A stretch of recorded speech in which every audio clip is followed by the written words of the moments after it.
Crecí en el sur de California, y algo que siempre escuchas sobre esa parte del estado es que puedes ir a surfear y esquiar el mismo día.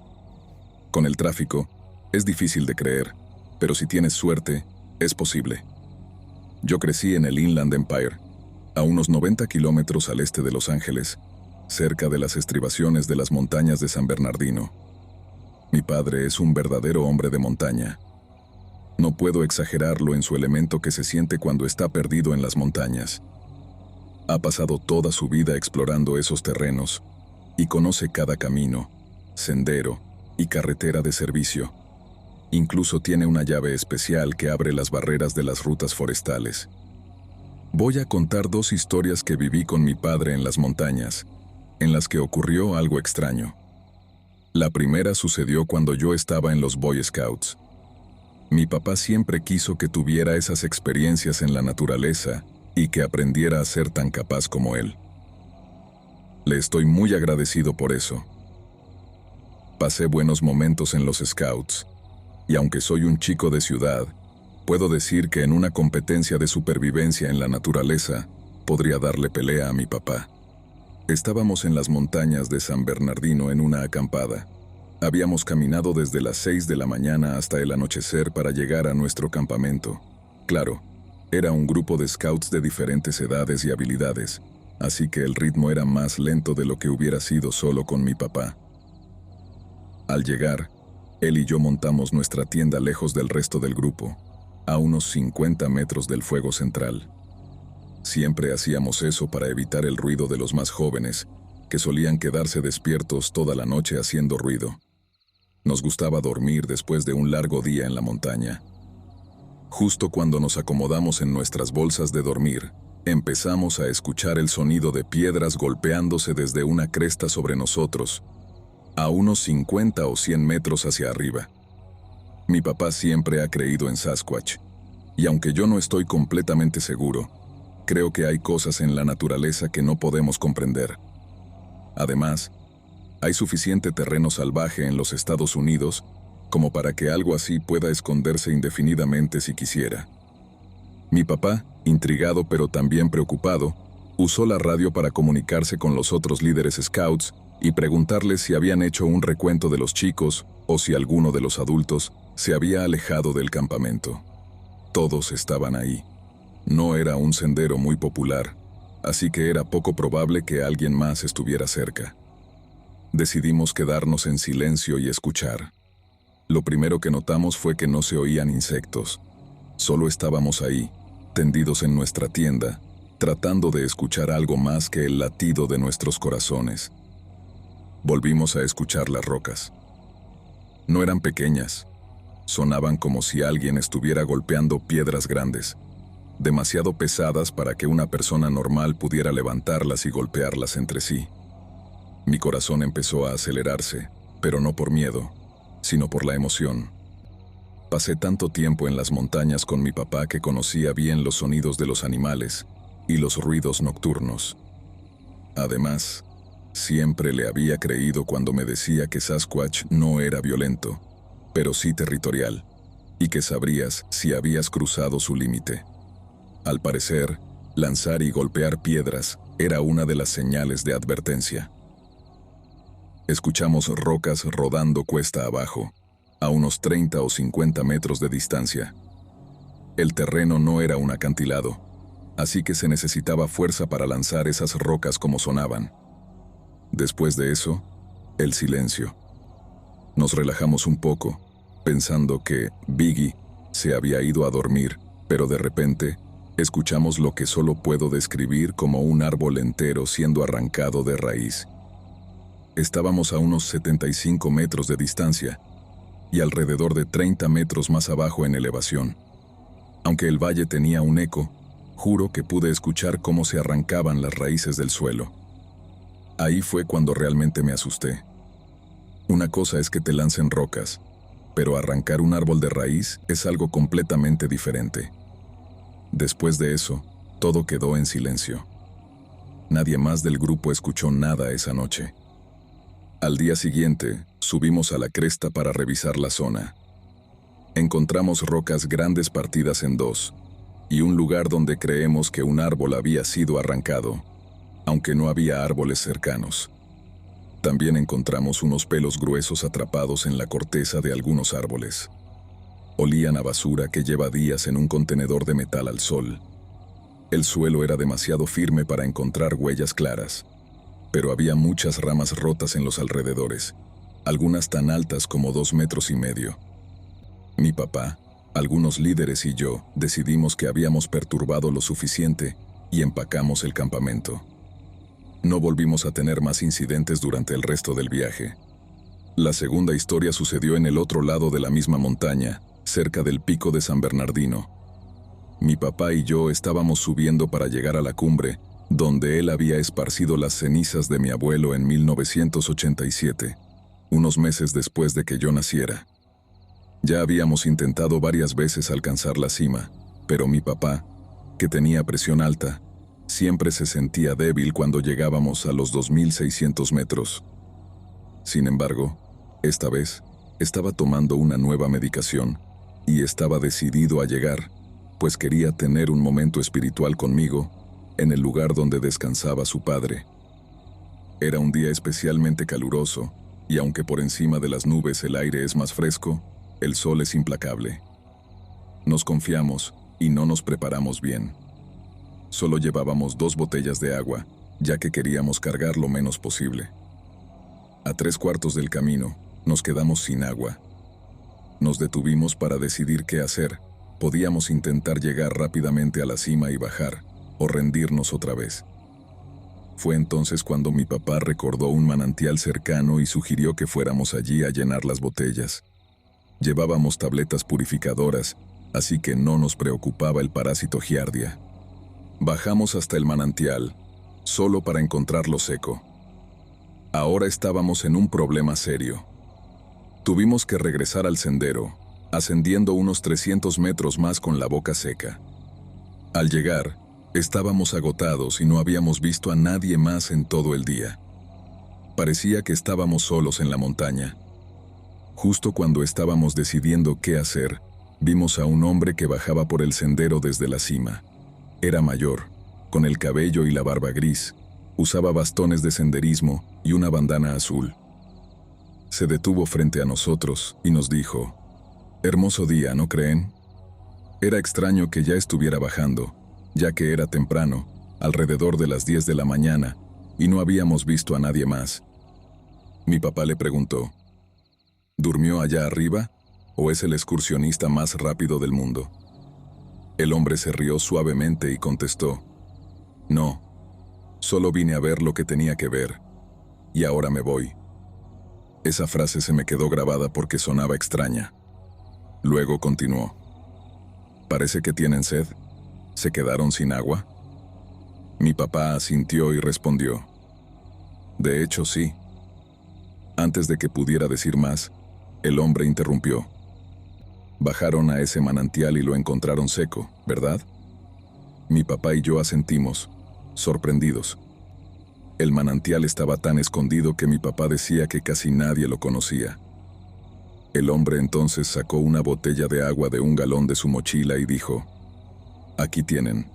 Probablemente no sea suficiente para llegar a la cima, pero les ayudará a bajar».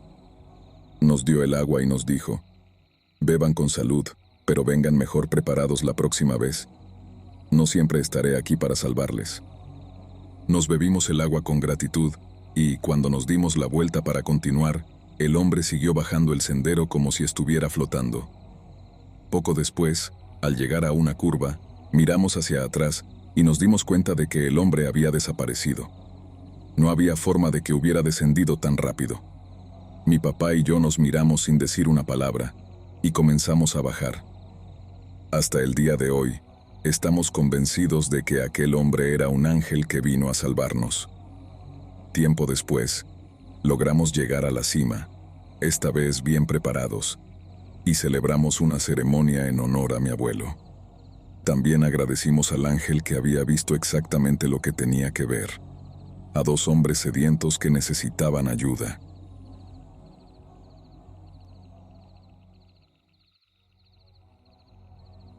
Esto ocurrió cuando tenía 14 años, durante unas vacaciones de verano en las montañas rocosas con mi papá. Una familia de 4 personas iba caminando delante de nosotros en el sendero. Nosotros estábamos a caballo, ya que habíamos montado por 15 años mientras crecía. Los niños acariciaron a nuestros caballos antes de que ellos partieran del inicio del sendero mientras nosotros aún nos estábamos preparando. Más adelante, nos encontramos con 3 de ellos justo antes de una curva. Nos detuvimos a conversar y les preguntamos dónde estaba el niño de 10 años. Nos dijeron que había ido a la vuelta de la curva a revisar algo. Avanzamos un poco más y, al llegar a la curva, vimos un puma en el camino. Estaba parado justo encima del niño y había sangre por todas partes. Mi papá espoleó su caballo y se lanzó contra el puma. Sacó el revólver que siempre llevaba con él en el sendero y disparó al aire. Fue una de las cosas más aterradoras que he visto. El puma salió corriendo hacia el bosque y mi papá disparó 2 veces más en su dirección después de que pasó al lado del niño. Luego se bajó del caballo rápidamente para ver cómo estaba el chico. Yo me acerqué con la alforja que tenía el botiquín de primeros auxilios que siempre llevábamos. El niño seguía con vida, pero mi papá tenía la mano sobre su garganta intentando detener el sangrado, que era abundante. El padre de la familia apareció corriendo al escuchar los disparos, y cuando vio al niño, todo se volvió un caos de gritos, pero honestamente no recuerdo bien lo que se dijo. Yo estaba paralizado sobre mi caballo. Fui scout y tenía entrenamiento en primeros auxilios, pero no podía moverme. No recuerdo haber pensado en nada, solo estaba en shock. Muy tristemente, el niño no sobrevivió. Más tarde, ese mismo día, los guardabosques localizaron al puma. Descubrieron que estaba preñada y hambrienta, lo que probablemente la llevó a atacar a un ser humano. Cuento esta historia como advertencia para quienes vayan de excursión, en bicicleta o cualquier actividad en los bosques, especialmente en lugares con una mayor presencia de depredadores como las rocosas. Manténganse juntos, vayan armados, estén informados sobre los peligros. Escuchen las advertencias de los guardabosques. Prepárense, tomen precauciones y, por el amor de Dios, no vayan solos.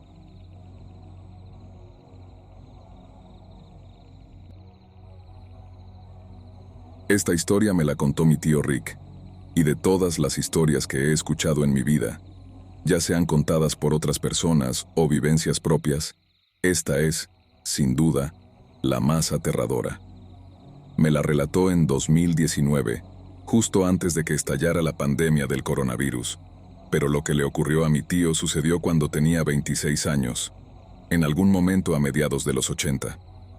Aunque él había pasado por experiencias traumáticas durante su servicio militar, lo que vivió en esa ocasión superaba con creces cualquier cosa que hubiera experimentado antes. Era a finales de los 80, y mi tío Rick acababa de tener un hijo con su esposa, con la que aún sigue casado. Rick siempre ha vivido cerca del bosque, y en ese entonces tenían una cabaña bastante retirada que solían alquilar a amigos o familiares para que pasaran sus vacaciones. Mi tío se encargaba de mantener la cabaña y su entorno en buen estado. Siempre cortaba el césped, recortaba los arbustos y, si era necesario, podaba los árboles junto con algunos de sus amigos. Un día de principios de verano, alrededor de mediados de mayo, mi tío y sus amigos más cercanos, compañeros que conoció en el ejército, volvieron de una caminata que solían hacer cada semana. Durante esas caminatas hablaban de viejas experiencias, de planes a futuro, y a veces tocaban temas profundos. Esa vez, mientras pasaban por la cabaña, mi tío se dio cuenta de que el césped estaba algo crecido y comentó que hacía al menos 2 semanas que no lo cortaba. A Rick siempre le había gustado mantener el jardín ordenado, algo que había aprendido de mis abuelos.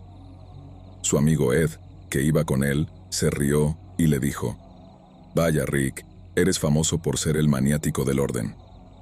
Mi tío, sonriendo, le respondió: «Sí, creo que si tengo tiempo hoy, lo cortaré». Ed se ofreció a ayudarlo y, al llegar a la cabaña, alrededor de las 8, se pusieron manos a la obra. Uno cortó el césped de la parte delantera mientras el otro se encargaba de la trasera. Para cuando terminaron, cerca de las 9, el sol comenzaba a ponerse. Rick empezó a recoger las cosas, al igual que Ed. Mi tío había llevado un cortacésped específicamente para usar en la cabaña, así que lo guardó en el garaje y bajó la puerta. Luego comenzó a caminar hacia la parte trasera de la cabaña, donde estaba Ed. La cabaña estaba cercada y había una puerta que conectaba la parte lateral con el patio trasero. Cuando Rick iba caminando, a unos 5 metros de la puerta, empezó a percibir un olor extraño. Lo describió como un olor metálico, algo que nunca antes había olido y que dudaba volver a oler en su vida. Pero lo que lo hizo levantar la cabeza fue un sonido. Según él, era un sonido fuerte, como un golpe sordo, que aumentaba de intensidad y luego se desvanecía, para volver a intensificarse y desaparecer de nuevo. Cuando levantó la vista, vio una línea blanca brillante que se abría más y más con cada golpe de sonido, y dentro de esa línea se formó una luz tan intensa que le cegó parcialmente. Nunca había visto una luz como esa. Lo siguiente que recuerda es ver una figura parecida a un conejo, de pie sobre 2 patas como una persona, pero de unos 2 metros de altura. Después de eso, todo se volvió negro. Cuando volvió en sí, estaba en una cama de hospital. Lo primero que sintió fue un dolor agudo en los ojos, como si le estuvieran quemando. Gritaba de dolor, hasta que un doctor entró a la habitación. Rick no preguntó qué había pasado, porque lo único que tenía en la cabeza era la imagen de la luz y la figura del conejo. Lo que lo desconcertó aún más fue que el sol seguía brillando con fuerza fuera de la ventana, lo que hizo que pidiera que cerraran las cortinas, ya que la luz empeoraba su visión. Los médicos lo miraban confundidos. Después de que lograron calmarlo, le preguntaron qué había pasado. Tardó unos 10 minutos en poder responder, y lo único que les dijo fue que el cortacésped había explotado. No había ninguna señal de heridas en su cuerpo que justificaran esa explicación, pero mi tío insistía en ello. Ni siquiera su esposa, mis abuelos o el resto de la familia lograron sacarle más información. Todo lo que decía era que la máquina había explotado. Cuando interrogaron a Ed, tampoco pudieron obtener una respuesta clara. Aunque no sabían qué había ocurrido, era evidente que Ed también estaba asustado. Según él, después de que Rick guardara el cortacésped, Ed se sentó a descansar unos minutos, cuando escuchó unos pasos. Pensó que Rick venía hacia él, pero entonces escuchó ese mismo sonido que mi tío describió. Un golpe fuerte que subía y bajaba de intensidad. Ed pensó que tal vez era un problema con sus oídos, pero cuando dio la vuelta para ver qué estaba pasando, vio una luz blanca brillante que se iba haciendo cada vez más pequeña. Lo siguiente que vio fue a mi tío tirado en el suelo, inconsciente. Corrió hacia él, le tomó el pulso y confirmó que estaba vivo, pero no reaccionaba. Asustado, corrió de regreso a la casa y llamó a los paramédicos. Ed estaba tan desconcertado que ni siquiera se atrevió a volver afuera hasta que llegaron los servicios de emergencia. Lo que vivieron ese día los marcó profundamente a los dos. Por un tiempo, ambos decidieron no hablar más del tema, hasta que años después mi tío Rick empezó a contar su historia a un grupo selecto de personas. Sus hijos, cuando cumplieron cierta edad, y a mí. Decía que esto le enseñó una lección, que aunque muchas cosas permanecen ocultas, algunas veces el mundo nos muestra lo que no entendemos, sin importar cuánto lo intentemos cubrir. Esa experiencia cambió su vida. Dejó de ser un hombre religioso y se dedicó a estudiar más sobre el mundo que lo rodeaba.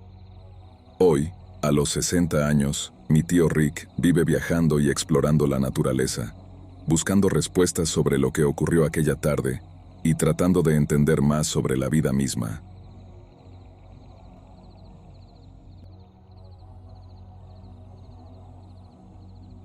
Mi esposo siempre ha amado la naturaleza tanto como yo, así que cuando me enteré de que nunca había ido de campamento, supe que tenía que llevarlo. Ahora, debo aclarar que yo solo había acampado en la playa toda mi vida, nunca en el bosque. Hace unos 2 años, nos mudamos a Arizona, a Phoenix, con nuestra hija de 3 años.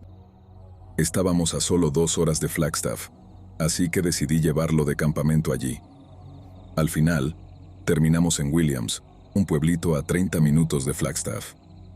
Nos encantó el lugar. El bosque era precioso, y todo estaba tan tranquilo, lejos de la ciudad. Era increíble. No encontramos un lugar para acampar hasta las 9 de la noche. El sitio que elegimos era bastante agradable, cerca de Coleman Lake, que en realidad no es un lago, sino un campo de hierba rodeado de árboles. Había un pequeño camino de tierra que lo cruzaba, y lo mejor de todo era que estábamos lejos de otros campistas. Armamos nuestras tiendas en la oscuridad, usando solo la luz del coche. Cuando terminamos, encendimos una fogata. Nuestra hija estaba cansada, así que la metimos en la tienda, justo detrás de nosotros, para que durmiera. Pasaron unas 2 horas y decidimos irnos a dormir. A las 3:28 de la madrugada, me desperté. No sé exactamente qué me despertó, pero tenía una sensación muy extraña. Me quedé ahí, acostada, mirando el techo de la tienda durante lo que pareció una eternidad. Fue entonces cuando lo escuché. Venía de algún lugar del bosque detrás de nosotros. Algo se acercaba a la tienda. Me dije a mí misma que probablemente era un venado o un alce, ya que habíamos estado escuchando a los alces gritar durante casi toda la noche, así que sabía que estaban cerca. Pero lo que fuera, se detuvo justo detrás de la tienda y no se movió durante lo que me parecieron horas.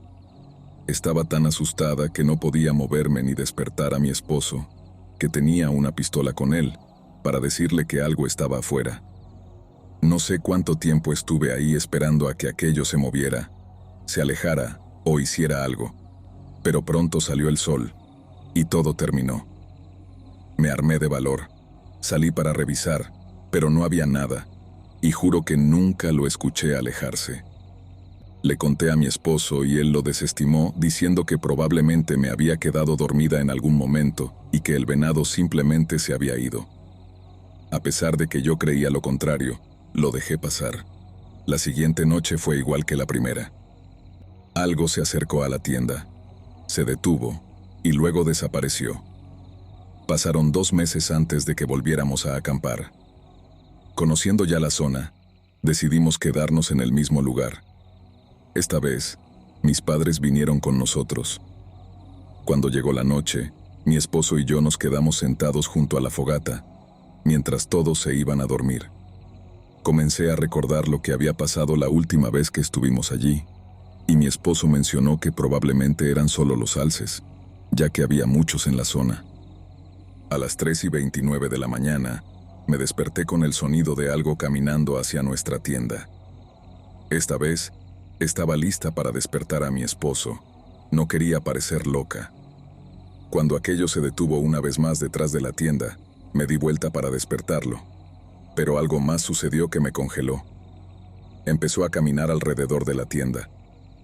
Dio la vuelta por el lado derecho, donde yo estaba acostada.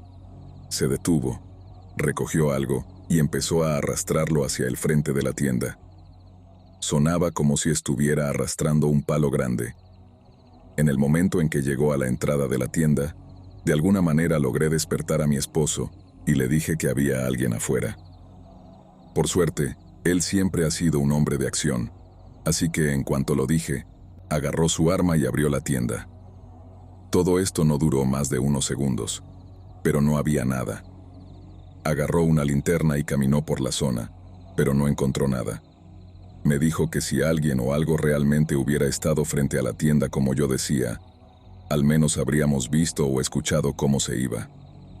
Pero yo sabía lo que había escuchado, no estaba loca. El resto de la noche nos quedamos despiertos, pero no pasó nada. A la mañana siguiente, le pregunté a mis padres si habían oído algo.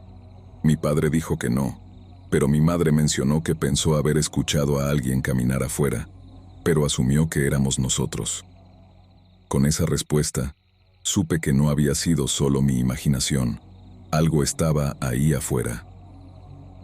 La siguiente noche convencí a mi esposo para que se quedara despierto conmigo. Nos sentamos en la tienda en silencio. Alrededor de las 3 de la mañana, mi esposo empezó a quejarse de que tenía sueño. Mientras le rogaba que se quedara despierto, escuchamos el grito más fuerte de un alce que jamás había oído. De repente, parecía que una manada entera de alces pasaba corriendo por nuestro campamento, desde detrás de nosotros. Asustados por lo cerca que estaban, nos quedamos mirándonos en silencio durante lo que pareció una eternidad. Algo debe haberlos asustado, probablemente un puma o algo así, dijo mi esposo, todavía mirándome con los ojos muy abiertos. Fue entonces cuando, desde detrás de la tienda, algo empezó a caminar hacia nosotros. Le agarré el brazo y le dije, «Está aquí». Él agarró su arma y salió de la tienda en cuanto aquello estuvo detrás de nosotros, pero no había nada. Pasaron varios meses antes de que estuviera dispuesta a regresar. No sé cómo me convencieron, pero decidí intentarlo una tercera vez. Una vez más, fuimos al mismo lugar. Esta vez, nuestra hija y mis padres nos acompañaron. Para no hacer la historia repetitiva, la primera noche fue igual que las anteriores. Sin embargo, esta vez, mi esposo también lo escuchó todo. Algo caminando hacia la tienda y quedándose ahí. Salió a revisar y, como siempre, no había nada. La segunda noche fue cuando las cosas se pusieron más interesantes y mucho más aterradoras. Estábamos sentados junto al fuego, cuando todos los demás ya se habían ido a dormir. Hablábamos de lo que había pasado la noche anterior. Siempre todo estaba bien cuando salíamos de la tienda. Solo cuando estábamos dentro empezaban a suceder las cosas. Mi esposo sugirió que durmiéramos fuera, junto al fuego esta vez, para que si escuchábamos algo, solo tuviéramos que abrir los ojos para verlo. No estaba muy convencida de no tener la protección de la tienda, pero accedí.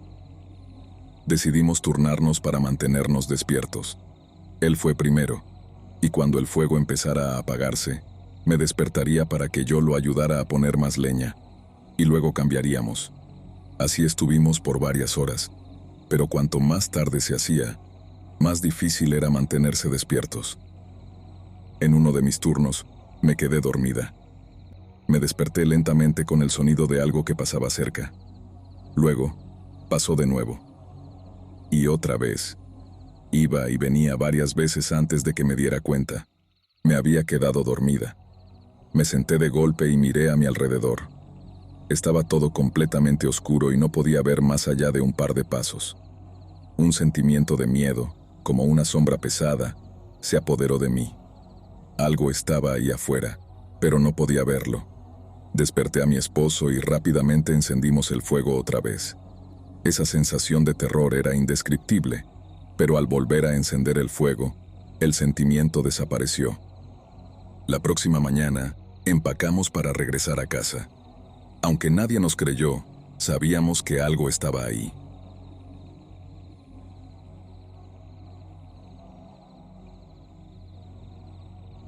Recientemente había pasado por un periodo muy difícil en mi vida. Perdí mi trabajo debido a recortes presupuestarios y, además, descubrí que mi novia de 3 años me había estado engañando. Pasé alrededor de un mes sumido en la depresión hasta que decidí hacer un cambio drástico. Siempre había vivido en Ohio, pero tenía amigos en todo Estados Unidos. Uno de mis más cercanos, Sam, vivía en el sureste de Montana, cerca de Billings y la reserva Crow. Le conté sobre mis problemas y palabra por palabra me dijo, «Mira, tengo una casa de huéspedes en la granja que está vacía. Necesito una mano en la granja de todos modos. Si vienes, la casa y un trabajo como peón son tuyos». Sin pensarlo 2 veces, ya estaba en camino hacia el pueblo de Sam. Cuando llegué a su rancho, me recibió con una sonrisa y se pasó un rato jugando con mi perro, que estaba más que feliz de salir del camión. Me llevó a la casa de huéspedes, donde me acomodé y me dejé caer en la cama, agotado. Avanzando una semana, había estado ayudando a Sam en la granja. Una noche de viernes, me dijo que tenía un plan especial. Íbamos a su cabaña en las montañas, en la parte oeste del estado, para cazar un alce. Considera esto una fiesta de bienvenida, me dijo. Me emocioné. Hacía tiempo que no cazaba y la idea de cazar un alce me llenaba de adrenalina. Además, en ese momento era un alcohólico funcional y no iba a rechazar la oportunidad de beber gratis. Cargamos mi Chevy Blazer con 4 rifles, 2 escopetas y 4 pistolas, junto con un montón de municiones. Hicimos una parada en una gasolinera para abastecernos de cigarrillos, tabaco de masticar y, por supuesto, de cervezas Coors Light. Teníamos que conducir 2 horas más hasta la cabaña y luego caminar 1 hora más. Pero Sam es como un hermano para mí, así que el tiempo se pasó volando mientras charlábamos sobre política y otros temas. Llegamos a la cabaña justo antes del atardecer. Desempacamos, tomamos unas cervezas y nos retiramos a dormir. La cabaña tenía 3 habitaciones, una sala grande con chimenea, un pequeño dormitorio a cada lado y una estufa de leña en la parte trasera. También había un cobertizo con un generador afuera. A la mañana siguiente, nos vestimos para salir a cazar un alce. Seguimos un sendero de caza mayor y el tiempo pasó volando. El paisaje era impresionante y totalmente nuevo para mí. Llegamos a un claro y, mientras seguía a Sam, lo escuché murmurar: «¿Qué demonios?». Miré en su dirección y vi de qué hablaba. Había un bull alce muerto en el suelo. Lo habían despellejado y sus órganos estaban fuera, pero no se había cosechado carne alguna. Las astas y el pelaje estaban intactos. Pero eso no era lo más extraño. El alce yacía en medio de un símbolo raro en el suelo que no reconocía. Pensé que tal vez algún grupo de adolescentes había hecho esto. Sam se agachó y recogió algo del suelo, comentando que probablemente era solo basura de chicos raros. Me dijo que me calmara para que pudiéramos seguir cazando, pero como no obtuvimos nada, decidimos volver a la cabaña y relajarnos un poco. Ya estaba un poco ebrio cuando, de repente, vi a Sam levantarse rápidamente del sillón. Se acercó a una de las ventanas y, con una prisa inusual, dijo: «Hay alguien afuera. Agarra algunas armas».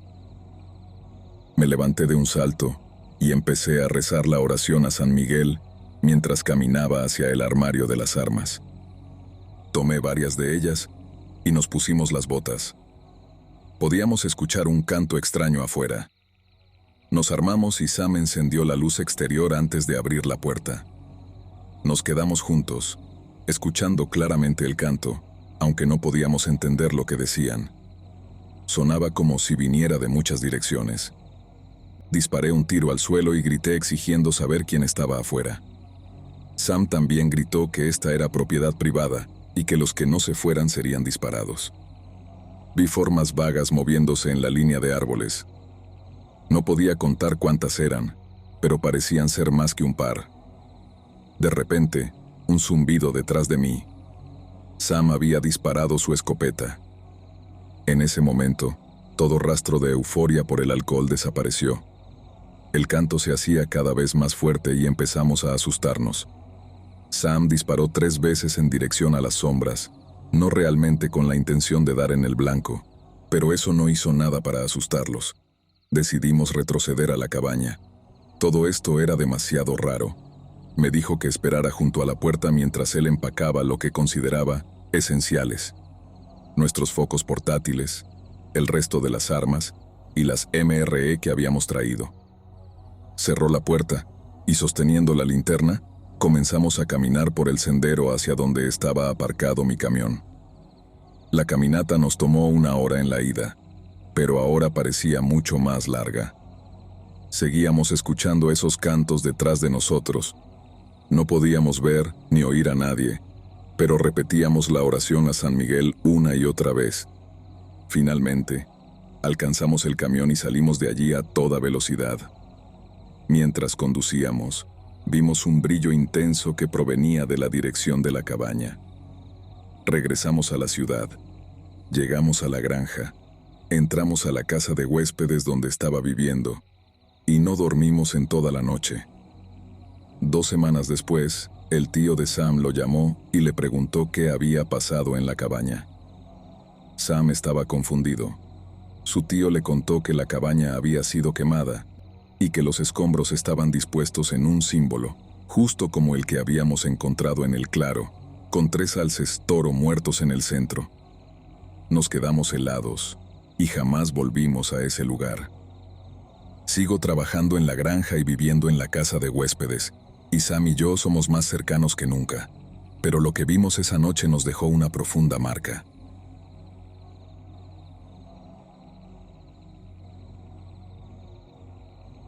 Así que esto pasó hace un par de semanas.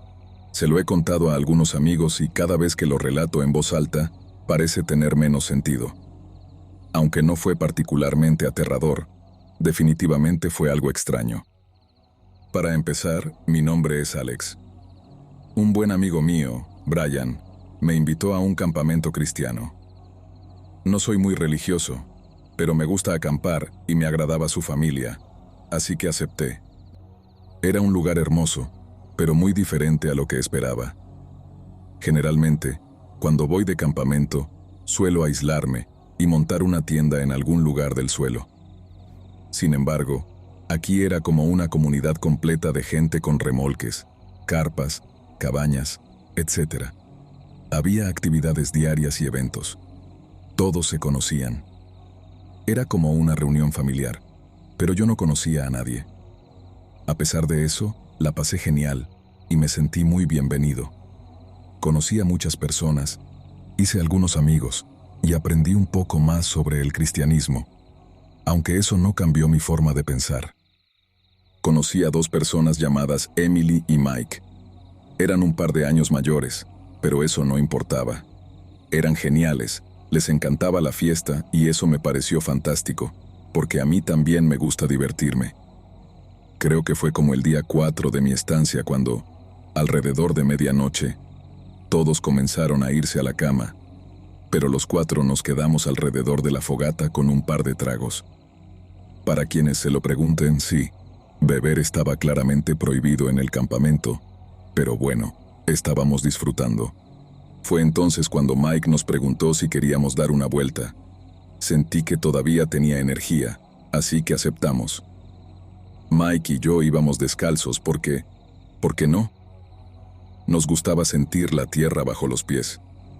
Así que nos dirigimos a cruzar la carretera y tomar un sendero para dar una pequeña caminata. Brian y Emily lideraban el camino con la linterna, y Mike y yo los seguíamos con nuestras bebidas en la mano.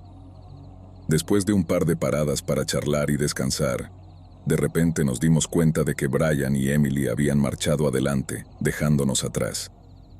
No parecía tener sentido porque habían estado justo enfrente de nosotros todo el tiempo.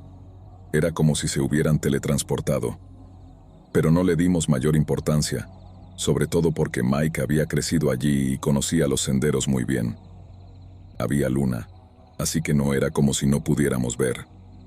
Decidimos tomarnos nuestro tiempo, disfrutar de la belleza de la noche. Sin embargo, si algo sucedía, mi teléfono estaba muerto y Mike no llevaba el suyo. Así que, pensándolo bien, eso fue probablemente un error. Nos sentamos un rato mientras Mike fumaba y hablamos de temas más profundos, o al menos eso sentí. Estábamos conectando y podría haber seguido la conversación durante horas, pero de repente escuchamos un grito, probablemente a unos 50 metros de distancia. Ahora estábamos en el bosque de Canadá, así que hay muchos sonidos extraños, y tratamos de averiguar de qué podría tratarse. Mike sugirió que podría ser un puma, y yo dije que era un zorro.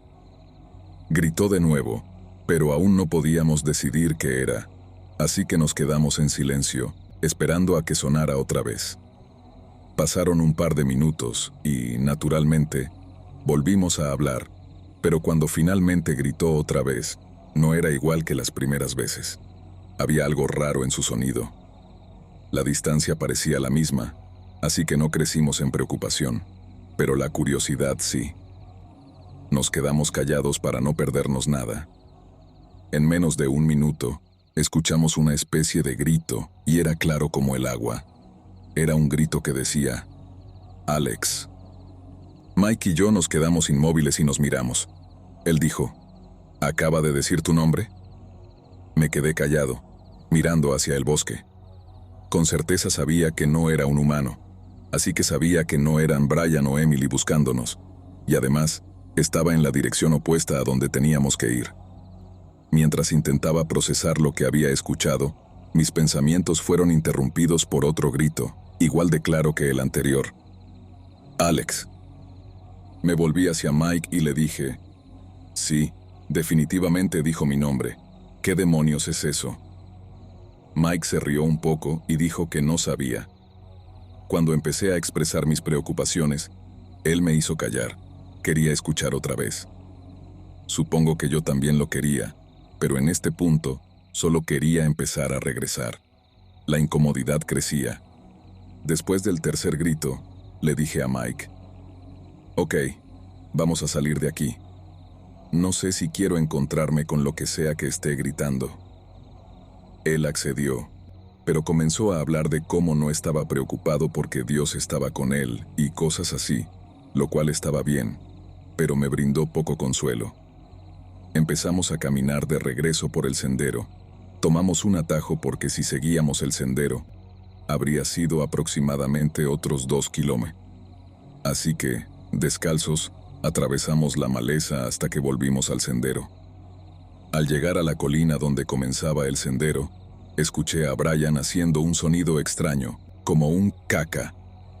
Mike y yo respondimos con nuestro propio ruido, y comenzamos a bajar la colina, riéndonos de cómo, en lugar de llamar nuestros nombres, estaba haciendo un ruido de cuervo al pie del sendero. Cuando llegamos al fondo, Brian nos informó que habíamos estado desaparecidos durante aproximadamente 1 hora y media, y que él, Emily y la esposa de Mike estaban bastante preocupados. Mike y yo quedamos boquiabiertos. Estábamos seguros de que no habíamos estado más de media hora. Tal vez la bebida nos jugó una mala pasada, pero juro por todo lo que más amo que algo estaba gritando mi nombre. Algo que ni Mike ni yo pudimos identificar. Regresamos la noche siguiente solo hasta la cima de la colina, pero no escuchamos nada. Apenas había ruido en el bosque, lo que en sí mismo es incómodo. Era una experiencia inquietante, y estaría bien si nunca volviera a suceder. Cualquier opinión sobre lo que pudimos haber escuchado esa noche sería apreciada.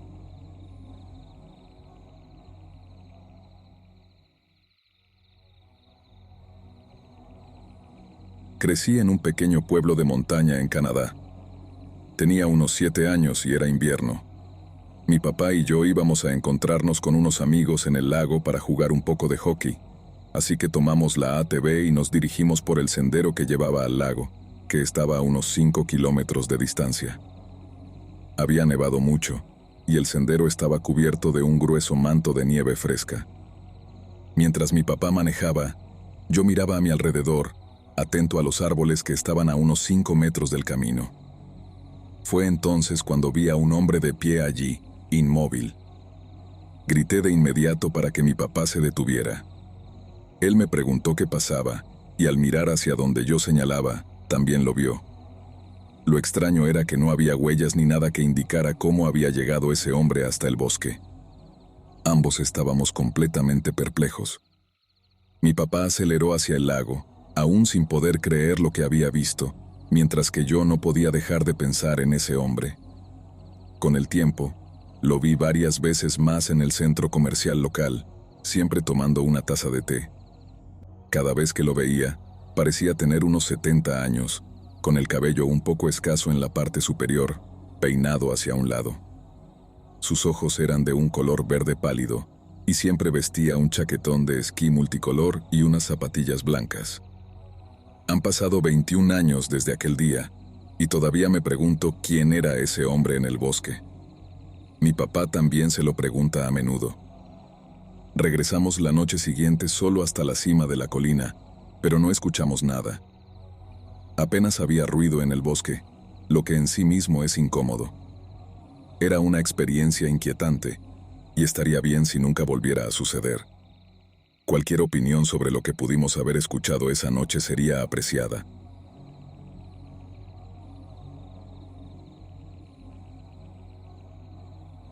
Esto sucedió en 2013, cuando tenía 18 años, en algún momento del verano. No recuerdo exactamente cuándo, pero eso no es lo más relevante. Una amiga, su novio y varios de sus amigos planeaban acampar un par de noches en Sulphur, Oklahoma, y nos invitaron a mí y a mi entonces novio a unirnos. Todo había ido genial. Disfrutamos de una experiencia típica de verano. Nadamos, hicimos senderismo y discutimos sobre cómo montar las carpas correctamente. Al caer la noche, nos hicimos amigos de otros campistas que estaban cerca y los invitamos a unirse a nosotros. Teníamos una buena fogata y pasamos un buen rato hablando con una botella de Bacardí Zombie en la mesa. Cerca de la medianoche, empezamos a sentir un poco de inquietud en nuestro campamento. Nuestros nuevos amigos nos sugirieron que fuéramos a un acantilado que tenía una vista espectacular de la ciudad. Esa noche, la luna estaba increíblemente brillante, y todos pensamos que sería una buena idea. Por favor, no intenten hacer senderismo en medio de la noche, es muy peligroso, y tampoco beban si son menores de edad, aunque, seamos sinceros, lo harán de todos modos. Pero, como adulto responsable, tenía que decirlo. 9 de nosotros nos acomodamos en la camioneta del novio de mi amiga, 6 en la caja y 3 en la cabina. Su novio no había bebido, así que estaba perfectamente en condiciones de conducir. Quiero aclarar que solo había tomado una copa esa noche, y ya habían pasado un par de horas desde entonces, así que definitivamente no estaba intoxicada ni alucinando. Cuando íbamos por una oscura carretera rural hacia el acantilado, el ambiente era desolado. Solo había algunas casas por la zona, pero en ese momento no había ningún otro vehículo en la carretera. Mi amiga, mi novio y yo estábamos sentados en el lado del conductor de la caja de la camioneta, disfrutando del aire fresco. De repente, pasamos junto a una casa y vi a una chica de pie junto al buzón al final del camino. Tenía el cabello rubio sucio que le llegaba más allá de los hombros y llevaba un vestido de verano azul claro con un estampado de flores. Estaba completamente descalza y se mantenía inmóvil, mirando hacia la carretera. Su rostro estaba inexpresivo. Si no hubiera girado la cabeza y sostenido mi mirada mientras pasábamos, habría pensado que era un maniquí. Pero ella me miró fijamente hasta que desaparecimos de su vista, y sentí un escalofrío recorrer todo mi cuerpo. Me incomodé mucho. La chica parecía una adolescente o una joven y estaba sola, mientras que la casa estaba completamente oscura. No había luz en el porche ni nada iluminando las ventanas. Me volví hacia mi amiga y mi novio, preguntándoles si habían visto eso, y les conté lo creepy que me había parecido. Ellos coincidieron, pero no dijeron mucho más. Naturalmente, pensé que quien vivía ahí estaba tratando de asustar a los que pasaban, actuando como una especie de chica fantasma típica. Pero lo que realmente me inquietaba era la idea de que hubiera estado de pie allí sola durante quién sabe cuánto tiempo, esperando que alguien pasara. No habíamos cruzado ni un solo coche en todo el camino hacia el acantilado, así que la situación no me parecía normal. Continuamos y llegamos al acantilado, donde disfrutamos de una pequeña caminata bajo la luna y de la vista sobre esa tranquila ciudad sin que ocurriera nada más. Años después, mi amiga y yo estábamos teniendo una conversación espeluznante y mencioné esa noche. Le pregunté si lo recordaba y lo creepy que había sido. Ella me confesó algo. Me dijo que había jugado junto a mí esa noche, pero que en realidad ninguno de ellos vio a nadie de pie allí. Todos pensaban que yo estaba tratando de asustarlos, así que decidieron seguirle la corriente. Ella recordó la casa y el buzón, pero me aseguró que no había ninguna persona al lado de la carretera. No podía creerlo. Recuerdo tantos detalles de cómo se veía, casi como si los estuviera viendo en una secuencia fotográfica. Recordaba la sensación incómoda que me invadió al verla y cómo parecía mirarme directamente. En ese momento, pensé que nos estaba mirando a todos, pero tal vez solo era a mí. Ahora, cuando mi amiga recuerda esa historia, le da escalofríos saber que yo estaba completamente seria al respecto y que no estaba bromeando. La verdad es que todavía me inquieta saber que fui la única que la vio. No sé qué pensar al respecto.